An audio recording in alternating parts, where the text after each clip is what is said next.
Plus, our reporter found out just how much mercury she has in her system from eating fish, what she needs to do now to get rid of it. Good evening, I'm Dana King. And I'm Ken Bastida. The news starts now. This is CBS 5 Eyewitness News. How much mercury is in your fish? What you can do to find out before you cook dinner. The simple steps that you can take to find out how much mercury is in the fish you like, plus what you can do to get rid of the toxin in your system.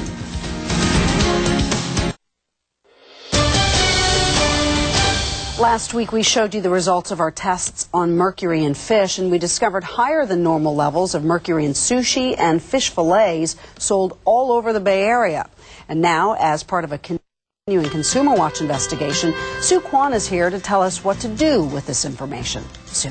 Well, first, do not panic and stop eating fish, but do pay attention to what you're eating. I certainly am after my mercury blood test revealed what a doctor had suspected.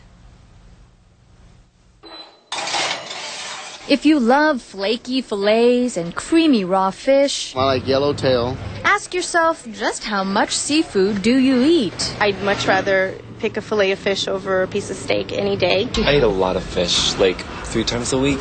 I eat mahi-mahi. I'm just like them, fish eaters who devour at least 2 servings a week.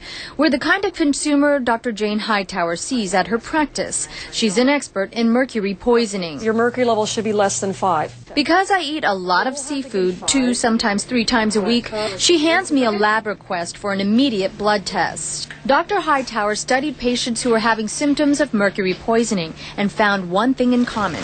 They all ate larger, high-end fish, the kind known to contain higher levels of mercury. Amongst the fish they're consuming are your swordfish, ahi, sea bass, orange roughy, fish like that. A particular group emerged with the largest risk of exposure, Asian Americans. Culturally, seafood, including these varieties, are common in the diet. They are 3 times higher in prevalence to have elevated mercury levels higher than we would like. The patients had nonspecific symptoms such as headache, fatigue, troubles thinking, insomnia, muscle and joint pain, stomach upset, hair loss. Directly attributing these symptoms to mercury in seafood is difficult, since scientists have never given the toxin to humans to study effects. In fact, the National Fisheries Institute disputes Dr. Hightower's research, saying, quote, "There have been no documented cases of mercury toxicity from normal consumption of seafood ever in this country." The group representing the fishing industry strongly believes the FDA's allowed limit of mercury in seafood, set at 1 part per million, adequately protects consumers. Well, there is a little bit of pushback from the industry. But chemical engineer Mal Wittenberg believes the federal limit should at least be cut in half. He calibrates his Safe Harbor mercury testing machine to test for much lower mercury levels, levels found to be average or standard in each species of fish. At or below, and the sample gets a Safe Harbor certification sticker. But when a piece contains more, it's rejected.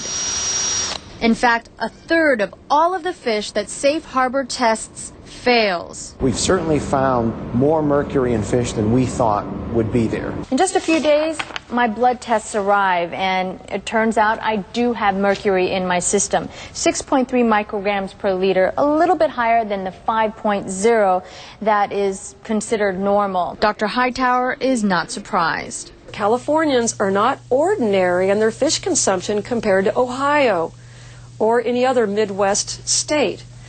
We consume more. Therefore, we have to really look at what we're consuming and be very careful, and we're hungry for information. At CBS5.com, on the Consumer Watch section, we have a link to a mercury calculator so you can see how much of each fish is safe for you to eat every week. And then tips on how to get rid of mercury in your system. My favorite, which I did today, work out and towel off your sweat before the mercury actually gets reabsorbed back into the body. Dana? Okay, keep us posted and let us know when all of it's out of your system. I will. All right, Sue, thank you.